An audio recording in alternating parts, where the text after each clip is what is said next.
नमस्ते बच्चों, नया रास्ता चैप्टर 4। सुबह के लगभग 11 बजे होंगे। पोस्टमैन के आने का समय हो रहा था। घर में सबको इंतज़ार था पत्र का, उस पत्र का जिसमें मीनू के रिश्ते की हाँ या ना होनी थी। आशा, रोहित, माँ, पिताजी सब अपनी अपनी बात करने में व्यस्त थे। It was 11 o'clock. It was the time for the postman to come. Everyone was waiting for the letter to know whether the Meenu's proposal is acceptable to the boy's family or not. व्यस्त means busy.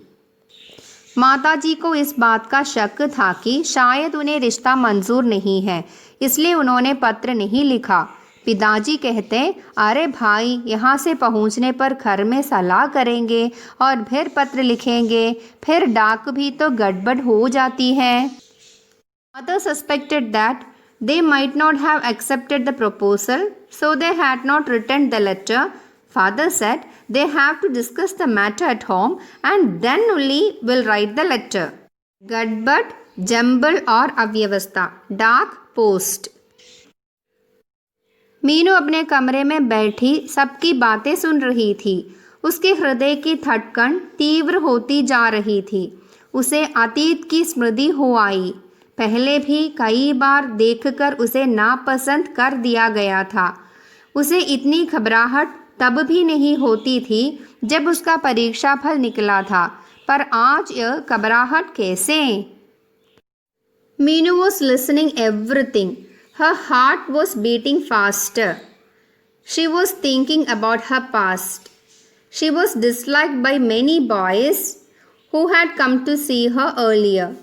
She was not so nervous even when she was waiting for her exam result.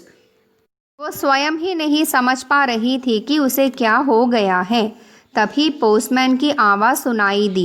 उसे लगा शायद अमित के यहाँ से पत्र आया है। यह कल्पना कर उसके हृदय की धड़कन और अधिक तीव्र हो गई। She herself could not understand what had happened to her. Then she heard the postman's voice. She thought that the letter might have come from Amit's house. Then her heartbeat became more intense. पढ़ाई के परीक्षा फल में वह हमेशा प्रथम आती थी, परंतु इस परीक्षा में वह समझ नहीं पा रही थी कि वह पास भी हो सकेगी या नहीं। अभी उसे रोहित की आवाज़ सुनाई दी, जो कि ज़ोर ज़ोर से बोल रहा था कि मेरठ से पत्र आया है। पिताजी ने पत्र पढ़ा। एक एक करके सबने पत्र पढ़ा, परंतु पत्र पढ़ने के बाद सबके चेहरों पर उदासी छा गई। She always used to come first in the examination. But in this examination of life, she could not understand whether she would be able to pass or not. Then she heard Rohit's voice, her brother's. He was telling loudly that the letter came from Meerut. घर में मौन छा जाने से मीनू समझ गई थी कि यहाँ से भी वह नापसंद कर दी गई है। यह कल्पना कर उसका दिल रो पड़ा। वह समझ नहीं पा रही थी कि उसमें क्या कमी है। कुरूप तो नहीं है वह। उसके अंदर एक हीन भावना घर कर आई। शायद वह विवाह के योग्य ही नहीं है। यह सोचकर उसने निश्चय किया कि वह विवाह नहीं करेगी।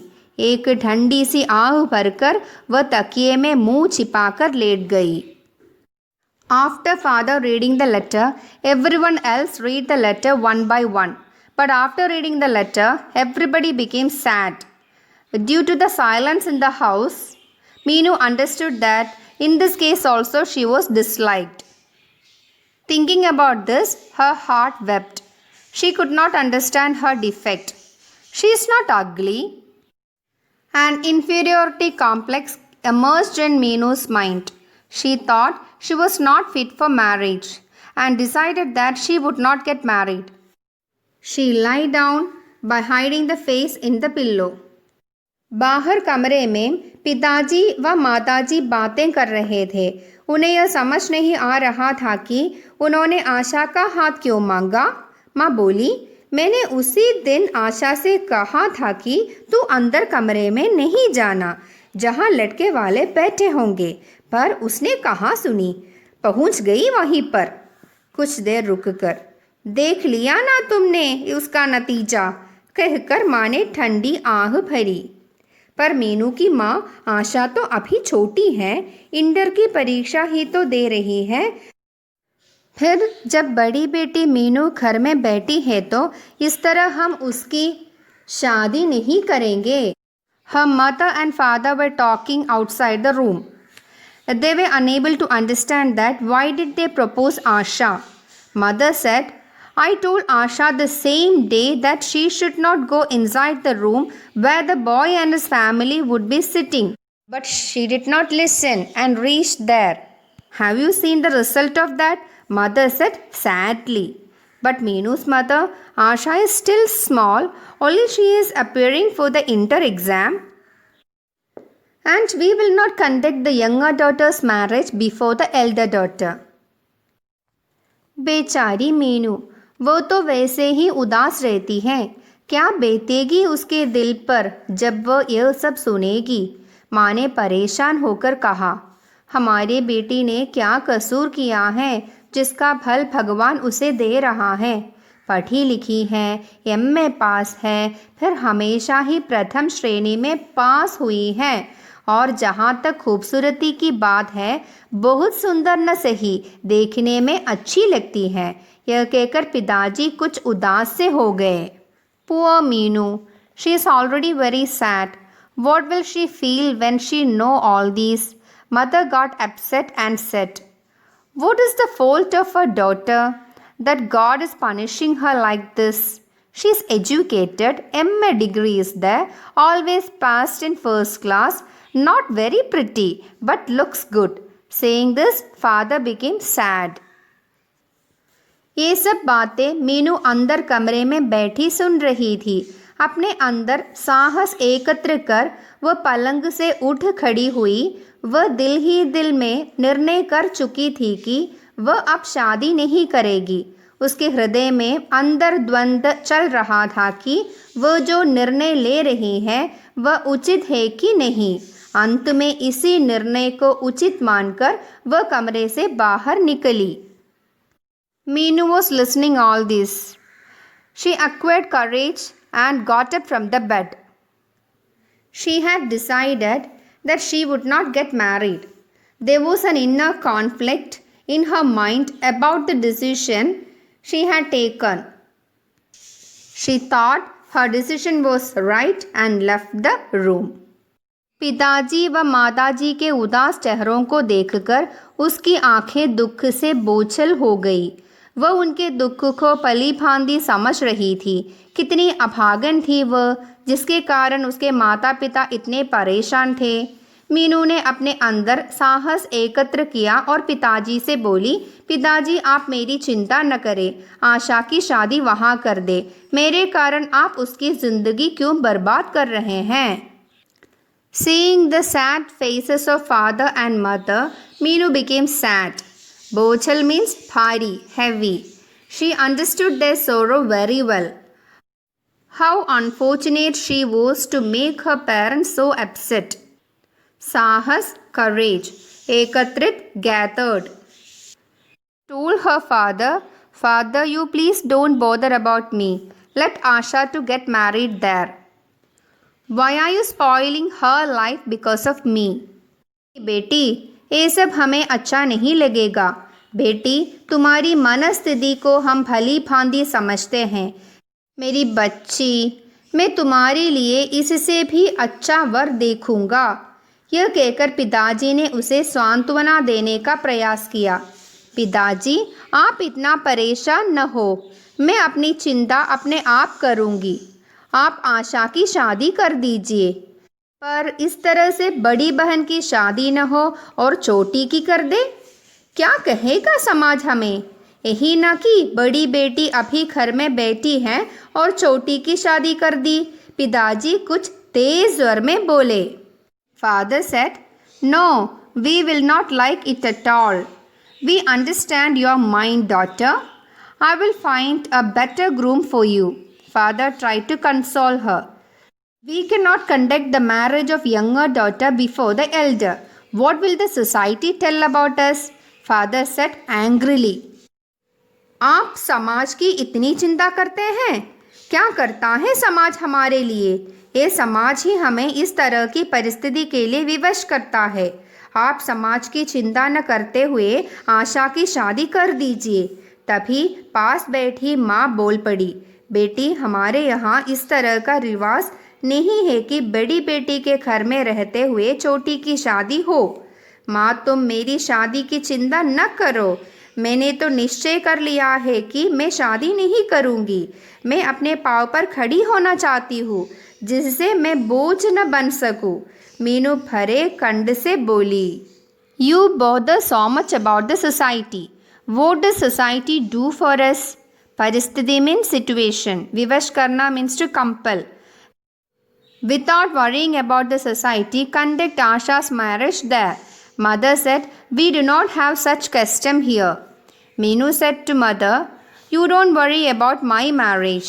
I have decided that I will not get married. I want to be self-dependent so that I will not be a burden for others. Meenu said in a sad voice. बोझ? कैसा बोझ? एक बेटी अपने माता पिता के लिए बोझ है? ऐसा कैसे सोच लिया तूने? माँ बोली। माँ, तुम बुरा मान गई। मेरा कहने का अभिप्राय यह था कि हर लड़की को भी पाँव पर खड़ा होना आवश्यक है। आज के आधुनिक युग में स्त्रियां पुरुषों के साथ कंधे से कंधा मिलाकर कार्य कर रही हैं। फिर मैं भी पढ़ी लिखी हूँ, मैं भी कुछ कर सकती हूँ। मीनू ने बात संभालने का प्रयास किया। Burden? What burden? Is a daughter burden for her parents? How did you think so? Mother said. Mother, you feel bad. I meant every girl must be self-dependent.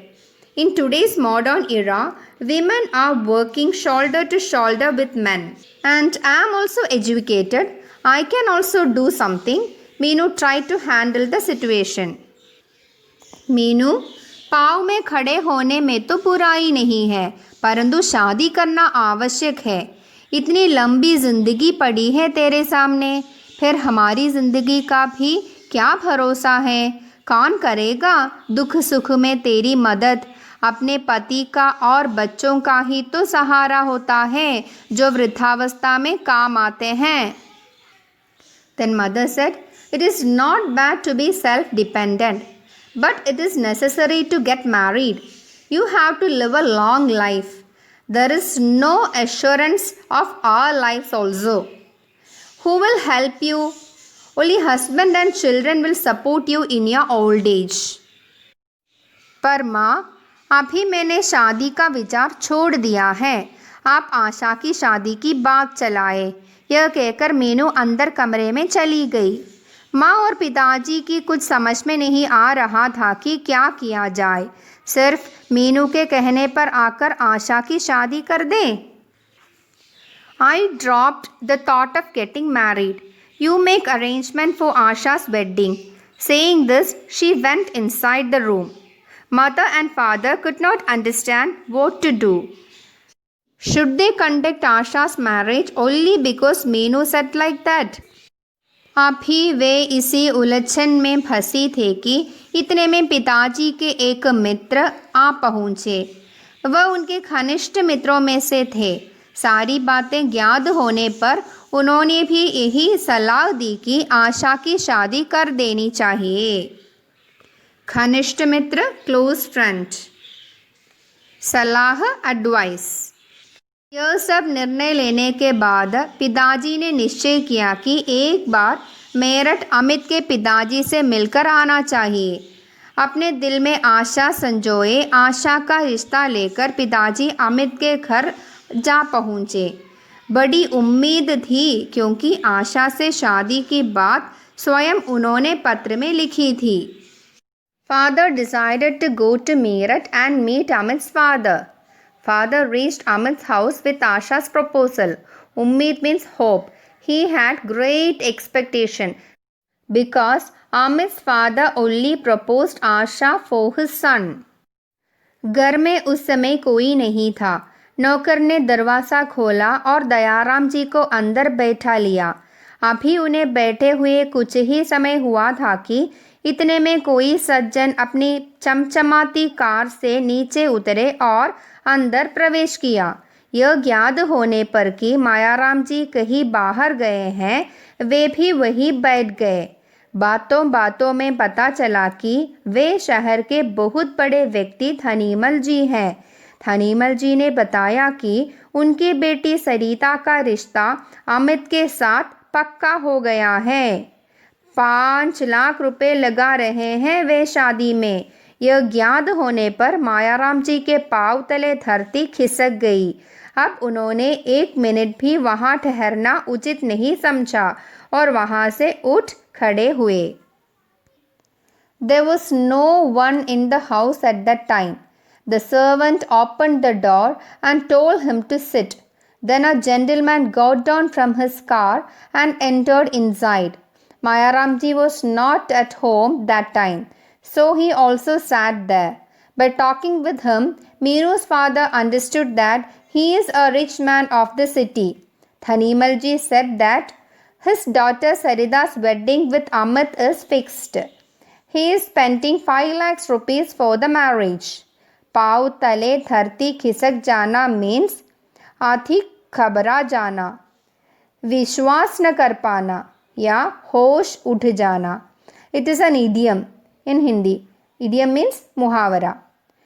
Now he did not want to stay even for a minute and got up from there. सारे रास्ते दयाराम जी यही सोचते रहे कि उन्होंने आशा के रिश्ते के लिए क्यों लिखा था, जबकि उन्होंने एक धनी घर की बेटी से रिश्ता कर दिया है। All the way Dayaram ji was thinking why Mayaram ji proposed Asha when he had already fixed his son's marriage to a rich man's daughter. कैसी जालिम है ये दुनिया, सब कुछ पैसा ही है इस दुनिया में। इंसान की इंसानियत, शर्म, लज्जा कुछ भी तो नहीं रही है। पिताजी के मन में अंदर द्वंद्व चल रहा था। घर पर सभी उम्मीद लगाए बैठे थे कि आशा का रिश्ता पक्का हो जाएगा। घर पहुंचने पर दयाराम जी का उदास चेहरा देखकर सभी समझ गए कि आशा के रिश्ते के लिए भी मना हो गई है। वास्तविकता जानने पर सबका हृदय मायाराम जी के परिवार के प्रति घृणा से भर गया। How cruel this world is. Money is everything in this world. On reaching home, seeing his face sad, everyone understood that Asha's proposal is also declined. इंसानियत मीन्स ह्यूमैनिटी, शर्म, शेम। तो बच्चों, मीनू को देखने के बाद मायाराम जी ने दयाराम जी से क्या कहा था? मीनू को देखने के बाद अमित के पिताजी ने दयाराम जी से कहा था कि वे घर जाकर विचार करने के बाद उन्हें पत्र लिखेंगे। दयाराम जी के घर में सबको उस पत्र का इंतज़ार था जिसमें मीनू की हाँ या ना होनी थी। माताजी को शक था कि शायद उन्हें रिश्ता मंजूर नहीं है, इसलिए पत्र नहीं लिखा है। इतने में पोस्टमैन आया। पत्र पढ़ने के बाद सब लोग उदास हो जाते हैं। सबकी उदासी से मीनू समझ गई कि वह नापसंद कर दी गई है। बच्चों, तब मीनू की मनस्थिति क्या थी? मीनू का दिल रो पड़ा। उसके अंदर एक हीन भावना उत्पन्न हो गई। मीनू ने क्या निर्णय लिया तब? मीनू ने दिल ही दिल में निर्णय लिया कि वह शादी नहीं करेगी। फिर उसने पिताजी से क्या कहा?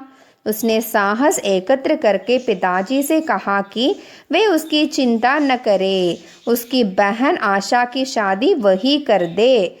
मायाराम जी ने पत्र में क्या लिखा था? मायाराम जी ने पत्र में आशा का हाथ मांगा था अमित के लिए, है ना बच्चों? मीनू ने पिताजी से फिर कहा कि उसके कारण वे आशा की ज़िंदगी बर्बाद मत करे। लेकिन पिताजी ने क्या कहा? पिताजी ने कहा कि वे ऐसे नहीं कर सकते क्योंकि समाज में ऐसा नहीं होता है, यानी बड़ी से पहले छोटी की शादी नहीं करते। लेकिन मीनू ने क्या निर्णय लिया? मीनू ने निर्णय लिया कि वो शादी नहीं करेगी और अपने पाँव पर खड़ी होगी। माँ उसे समझाती है कि जीवन में शादी करना ज़रूरी है, क्योंकि बुढ़ापे में पति और बच्चे ही सहारे के लिए होंगे। मायाराम जी के मित्र ने भी यह सलाह दी कि उन्हें आशा की शादी कर देनी चाहिए। पिताजी मेरठ चले जाते हैं, लेकिन मेरठ जाकर उन्हें क्या पता चला? जब वे अमित के घर पहुँचे तब वहाँ धनीमल जी भी आ पहुँचे। बात करने से दयाराम जी को पता चला कि अमित की शादी सरिता के साथ पक्की हो गई है और धनीमल जी 5 लाख रुपए शादी में खर्च कर रहे हैं। ये जानकर वे बहुत दुखी हो जाते हैं। वे वहाँ से जल्दी ही चले जाते हैं। उनके मन में निराशा और घृणा के भाव थे। घर पहुँचने पर उनके उदास चेहरा देखकर सब समझ गए कि आशा के रिश्ते के लिए भी मना हो गई है। अच्छा बच्चों, अपना ख्याल रखना। धन्यवाद।